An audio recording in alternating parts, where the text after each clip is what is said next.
Friends, welcome to DCP biology. My self Ashwini Jain Kaur और हम देख रहे हैं 12th बायोलॉजी का second chapter that is human reproduction, जिसमें प्रीवियस वीडियो ट्यूटोरियल में हमने डिस्कस किया था अबाउट द मेंस्ट्रुअल साइकिल, किस तरह से oocyte जो है वो डेवलप होती है और फर्स्ट मियोटिक डिवीजन कंप्लीट करके ओव्यूलेशन करती है और वेट करती है एम्प्यूलर रीजन में फॉर दी फर्टिलाइजेशन।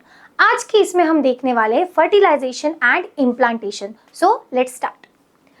अब जैसे हमें प्रीवियस वीडियो ट्यूटोरियल में ये पता है कि during the menstrual cycle ovulation होता है और ओव्यूलेशन हो जाने के बाद एग जो है वो थ्रू द फिम्ब्री जाती है towards the ampulla of fallopian tube और यहाँ पे वो वेट करेगी। किसका वेट करेगी? स्पर्म्स का। अब क्या होता है, अगर उसी समय मतलब जब एम्प्यूला में एग वेट कर रहा है उसी समय अगर कॉइटस हो रहा है, कॉइटस का मतलब कॉप्यूलेशन, तो जैसे ही कॉप्यूलेशन होगा, ठीक है, तो कॉप्यूलेशन होने के बाद में जो सीमेन है, क्या है? सीमेन, जिसमें स्पर्म्स है, वो सीमेन इंजेक्ट किया जाएगा inside the female reproductive system. Inside what? Female reproductive system. Via home? Via penis, through vagina. ठीक है, तो क्या होगा यहाँ पे, जब कॉइटस होता है यानी कॉप्यूलेशन होता है तो पेनिस के थ्रू सीमेन जो है वो फीमेल रिप्रोडक्टिव सिस्टम में इंजेक्ट किया जाता है थ्रू दी वजाइना और इसे कहा जाएगा इंसेमिनाइजेशन। इंसेमिनाइजेशन होने के बाद स्पर्म्स जो है वो ट्रैवल करते हैं from the cervix towards the fallopian tube और वो एम्पुलरी रीजन तक पहुंचते हैं। राइट, उसी समय अगर एग वहां पे वेट कर रहा है तो फर्टिलाइजेशन होगा। अगर वहां पर उस समय पे एग प्रेजेंट नहीं है तो फर्टिलाइजेशन नहीं होगा। जब एक ही समय पे स्पर्म्स और एग अवेलेबल होते हैं तभी फर्टिलाइजेशन होता है। इसीलिए हर कॉप्यूलेशन या हर कॉइटस के बाद प्रेगनेंसी कंसीव नहीं होती, फर्टिलाइजेशन नहीं होता। You are getting this? इसीलिए the perfect time period for the pregnancy to get conceive with the pregnancy ये होता है ओव्यूलेशन पीरियड, जो हमने देखा प्रीवियस वीडियो ट्यूटोरियल में 13, 14 या 15th day of the menstrual cycle होता है। राइट, अब हम मान लेते हैं कि कॉप्यूलेशन ओव्यूलेशन के समय पे ही हुआ। जैसे ही सीमेन इजैकुएट हुआ inside the female reproductive system, sperms ने रैपिडली ट्रैवल करना स्टार्ट कर दिया और स्पर्म्स जो है वो पहुंच गए टुवर्ड्स द एम्प्यूला जहाँ पे ऑलरेडी एग प्रेजेंट था जिसने फर्स्ट मियोटिक डिवीजन कंप्लीट कर रखा था। अब क्या होता है, एग के पास एक आउटर लेयर प्रेजेंट होती है जिसे कहा जाता है ज़ोना पेल्यूसिडा। देखो 1 ml semen content about 100 million of the sperm और अप्रोक्सीमेटली 2 to 3 ml सीमेन जो है वो इजैकुएट किया जाता है inside the female reproductive system during the copulation और कॉइटस। मतलब 200 to 300 मिलियन स्पर्म्स जो है वो ट्रैवल कर रहे हैं, बट सारे के सारे स्पर्म्स एग को फर्टिलाइज नहीं कर सकते। Only 1 sperm is able to fertilize the egg. Right, तो जैसे ही देखो इस इमेज में आपको दिखाई दे रहा होगा मल्टीपल स्पर्म्स जो है वो एग के outer most layer that is zona pellucida जो है वहां पर लगे हुए। देखो ये जो सेल्स होती है ना, ये जो अजीब अजीब स्ट्रक्चर में आपको सेल दिख रही है, ये सेल्स ऑफ कोरोना रेडिएटा है और यहाँ पे ज़ोना पेल्यूसिडा है। तो स्पर्म्स को कोरोना रेडिएटा में से जगह निकाल के ज़ोना पेल्यूसिडा तक पहुंचना होता है। As soon as sperm reaches at the zona pellucida, ठीक है, जैसे ही वो ज़ोना पेल्यूसिडा के पास पहुंचता है वहां पर वो अपने एक्रोसोम का जो सिक्रीशन है, जो डाइजेस्टिव कैटालिटिक एंजाइम है, उसको सिक्रीट करता है और यहाँ पे एक पोर जैसे, एक होल जैसे स्ट्रक्चर बन जाता है। जैसे ही interaction of the head and the zona pellucida होता है, बाकी का पूरा बचा हुआ जो वॉल है या फिर जो लेयर है वो कन्वर्ट हो जाती है इनटू वेरी हार्ड कोट। मतलब कोकोनट के हस्क से भी टफ ऐसे कोट में वो कवर हो जाती ताकि मल्टीपल स्पर्म्स अपने हेड को या अपने न्यूक्लियस को अंदर इम्बेडेड ना करे।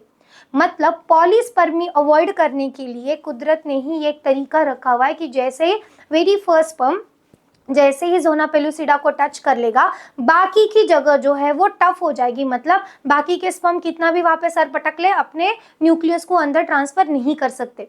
अंडरस्टूड? अब यहाँ पे क्या होगा सॉरी, एक्रोसोम ने अपना कैटालिटिक एंजाइम रिलीज कर दिया, इस वजह से यहाँ पे होल प्रेजेंट हो गया। अब यहाँ पे अंदर सिर्फ हेड जाएगा, टेल यहाँ से छूट जाएगी। हेड जाने के बाद हेड जो है वो पहुंचती है प्रीविटेलाइन स्पेस और प्रीविटेलाइन मेंबर के पास। मेम्ब्रेन के पास। प्री विटिलाइन मेम्ब्रेन के पास पहुंचने के बाद उसे अब कौन मिल रहा है, एग मिल रहा है। तो एग के सेल मेम्ब्रेन में अंदर जाने के बाद सिर्फ न्यूक्लियस अंदर छोड़ा जाता है जो स्पर्म के हेड में प्रेजेंट था, और न्यूक्लियस का फ्यूजन होता है, मतलब स्पर्म का न्यूक्लियस और एग का न्यूक्लियस फ्यूज हो जाता है, और इस फ्यूजन को, इस यूनियन को कहा जाता है फर्टिलाइजेशन। तो what is fertilization? Union of two gamete, union of sperms with the ovum, union of nucleus of ovum with the nucleus of sperm is known as fertilization। यहाँ तक आपको समझ में आ गया। अब क्या होता है, फर्टिलाइजेशन हो जाने के बाद, मतलब सक्सेसफुली कॉइटस उस समय हुआ जब ओव्यूलेशन हुआ था, ये सब कहाँ होता है, site of fertilization is ampulla, site of fertilization is ampulla of the oviduct, oviduct में फर्टिलाइजेशन होता है। फर्टिलाइजेशन हो जाने के बाद में उस सेल को अब कहा जाएगा जाइगोट, उसे क्या कहा जाएगा, जाइगोट। ठीक है, सो ये एग है, यहाँ पे फर्टिलाइजेशन अकर हुआ और ये बन गई अब जाइगोट। जैसे ही जाइगोट फॉर्मेशन होता है वो इमीडिएटली क्या करेगी, माइटोटिक डिवीजन करना स्टार्ट करेगी। कौन, जाइगोट। और इस माइटोटिक डिवीजन से वो कन्वर्ट हो जाती है 1 से 2, 2 से 4, 4 से 8, 8 से 16 सेल में, और इन स्टेजेस में इसे क्या कहा जाता है, ब्लास्टोमियर। क्या कहा जाएगा इसे, ब्लास्टोमियर। ठीक है, 8 to 16 सेल से बने हुए ब्लास्टोमियर को कहा जाता है मोर्यूला। 8 से 16 सेल से बने हुए ब्लास्टोमियर को कहा जाता है मोर्यूला। अब यहाँ पे देखो क्या होता है, यहाँ पे ओवरी है, ये ग्राफियन फॉलिकल डेवलपमेंट हो रहा है, डेवलपमेंट ऑफ द फॉलिकल हो रहा है, मतलब मेंस्ट्रुअल साइकिल वाला सारा रन हो रहा है, ओव्यूलेशन हो गया, एग रिलीज हो गया। ये एग ने अपना सिर्फ फर्स्ट मियोसिस कंप्लीट किया हुआ, सेकंड मियोसिस अभी तक कंप्लीट नहीं हुआ है, वो यहाँ पे वेट कर रहा है। कहाँ पे, एम्प्यूला रीजन पे वो वेट कर रहा है। एम्प्यूलर रीजन पर वेट करने के बाद उसी समय कॉइटस हुआ, स्पर्म्स आ गए। अब जैसे ही स्पर्म में क्या किया, अपना हेड ज़ोना पेलुसिडा को लगा दिया, तो मैंने बोला वो टफ कवरिंग बन जाती है। उसी समय पर क्या होगा, उसी समय पर एक जो है अपना सेकेंड मियोटिक डिवीजन कंप्लीट कर लेगी। जब स्पर्म क्या करने की कोशिश कर रहा है, अंदर इम्बेडेड होने की कोशिश कर रहा है, तब क्या होगा, एक जो है वो अपनी सेकंड मियोटिक डिवीजन जो है वो कंप्लीट कर लेगी। ये डिवीजन भी अनइक्वल होता है, इससे फॉर्मेशन क्या होगा, सेकंड पोलर बॉडी। ठीक है, सेकेंडरी पोलर बॉडी बनेगी और उसी के साथ साथ मैच्योर एग बन जाएगा। वो मैच्योर एग के साथ स्पर्म का न्यूक्लियस फ्यूज हो जाएगा और फॉर्मेशन किसका हुआ, जाइगोट का। जाइगोट इमीडिएटली क्या करेगा, माइटोटिक डिवीजन करेगा और 2 सेल, 4 सेल, 8 सेल, 16 सेल वाले कंडीशन में चला जाएगा। 8 to 16 सेल में हम उसे क्या कहते हैं, मोर्यूला। मोर्यूला ये एक बेरीज जैसा स्ट्रक्चर होता है, ये फ्रूट का नाम है। जैसे हम कटोरी में करवंद रखेंगे तो वो कैसे दिखाई देता है, बंच ऑफ सेल्स, वैसे ये बंच ऑफ सेल्स दिखाई देता है, इस वजह से इसे मोर्यूला कहा गया। मोर्यूला के बाद में सेल्स जो है वो अरेंज होते हैं इन अ पर्टिकुलर लेयर और एक कैविटी बना देते हैं जिसे हम कहते हैं ब्लास्टोसिस्ट। क्या कहेंगे हम उसे, ब्लास्टोसिस्ट। ठीक है, अब ये सब होते होते वो आगे आगे रोल डाउन कर रहे हैं with the help of ciliated epithelial tissue जो ओविडक्ट के अंदर से प्रेजेंट है। आगे आगे उसे क्या किया जाता है, पुश किया जाता है, मतलब वो डिवीजन कर रहे हैं और उसके साथ साथ वो आगे आगे आगे आगे मूव कर रहे हैं। अब यहाँ तक पहुंच जाने के बाद, कहाँ तक, यूट्रस तक वो आ रहे हैं ना, तो यूट्रस तक पहुंचने तक कौन सी स्टेज आ गई, ब्लास्टोसिस्ट की स्टेज आ गई। कौन सी स्टेज आ गई, ब्लास्टोसिस्ट की स्टेज आ गई। उसके बाद में क्या होता है, ये जो सेल है ये अपने आप को अरेंज कर लेती है इन 2 लेयर। ठीक है, एक एक्सटर्नल लेयर एंड एक इनर लेयर। अंडरस्टूड, कौन से लेयर को, 2 लेयर को। तो जो आउटर लेयर होती है उसे कहा जाता है ट्रोफोब्लास्ट। क्या कहा जाएगा उसे, ट्रोफोब्लास्ट। और जो इनर लेयर होती है उसे कहा जाता है इनर सेल मास। क्या कहा जाएगा उसे, इनर सेल मास।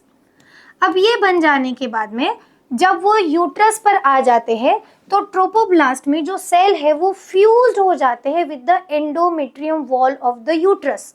किसके साथ फ्यूज होंगे वो, endometrium wall of the uterus, उसके साथ वो फ्यूज हो जाते हैं।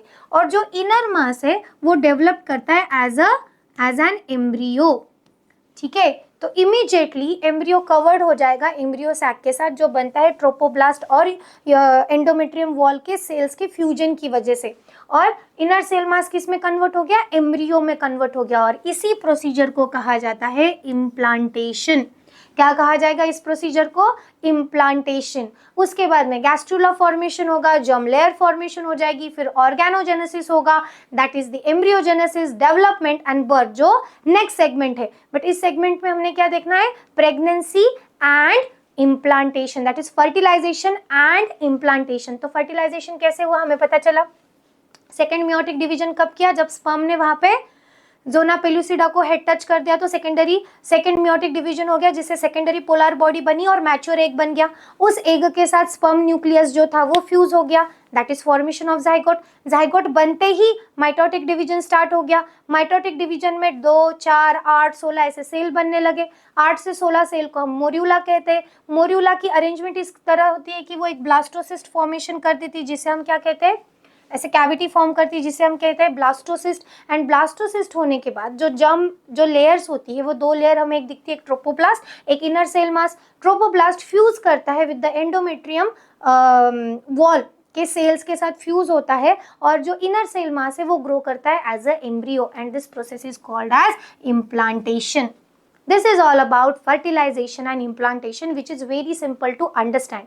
Site of implantation is uterus, whereas site of fertilization is ampulla, that is fallopian tube. समझ में आया?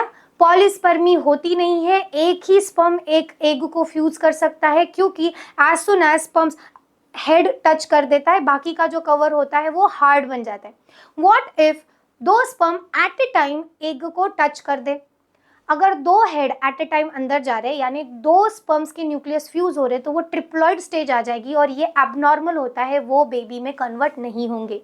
It will degenerated, discarded by the body. Understood? ठीक है. यहाँ पे हमें और एक कंसेप्ट समझ कर लेनी, जो ऑलरेडी हम डिस्कस कर चुके हैं.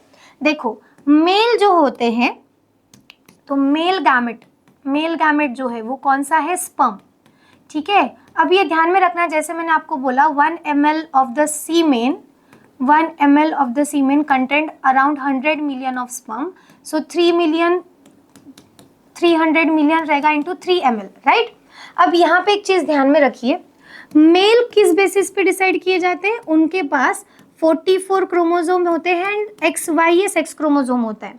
तो जब गैमेट फॉर्मेशन होंगे वो हैप्लॉइड गैमेट फॉर्मेशन होंगे विद 22X 22Y. 22 ये somatic chromosome, X sex chromosome, 22 somatic chromosome, Y sex chromosome. मतलब मेल जो है वो हेटेरोजाइगस कंडीशन देता है, मतलब हेटेरो गैमेट फॉर्म करता है, 2 अलग अलग गैमेट फॉर्म करता है. बट अगर हम फीमेल की बात करें तो फीमेल के पास सेट ऑफ क्रोमोसोम कैसे होते हैं? 44 प्लस XX.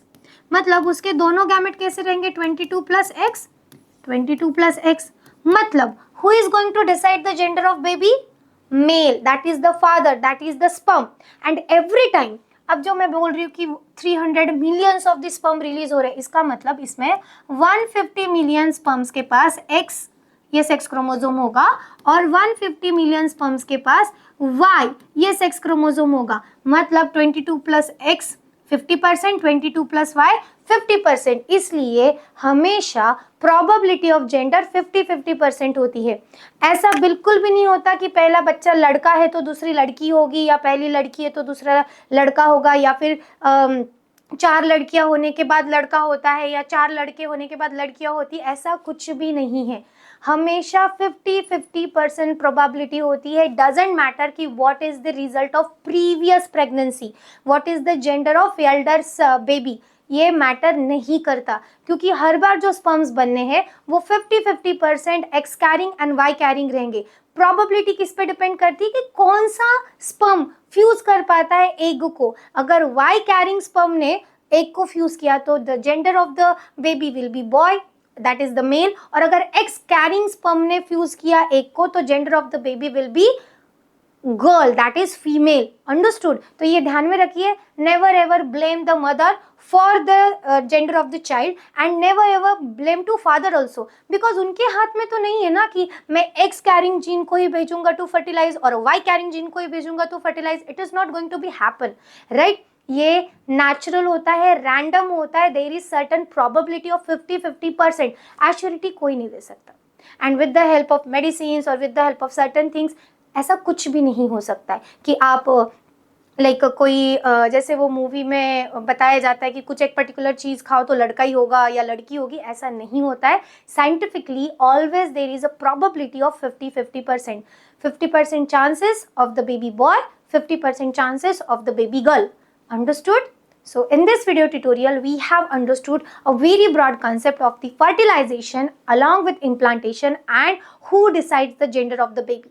राइट, जाइगोट की प्लॉइडी कितनी रहेगी 2n, उसमें नंबर ऑफ क्रोमोसोम कितने रहेंगे 46, क्योंकि 23 from the male that is sperm, 23 from the female that is egg has been fused that is fertilised, right. So 23 pairs यानी 46 क्रोमोसोम रिस्टोर हो जाते हैं and that is why gamete में haploid set of chromosome present होता है, ताकि जब union हो तब वो नॉर्मल प्लॉइडी को क्या करे, रिस्टोर करे। I hope you understood the concept of fertilization, implantation and who decides the gender, right? In next video tutorial we are going to discuss about the pregnancy and development. So अगर आपको ये video पसंद आए तो इसे like कीजिए, friends के साथ शेयर कीजिए, चैनल पे न्यू है तो सब्सक्राइब कीजिए एंड वीडियोस के साथ अपडेटेड रहने के लिए नोटिफिकेशन के लिए बेल आइकन को प्रेस कीजिए। तब तक के लिए be healthy, wealthy, peaceful, study smartly and have a great time ahead. Bye bye.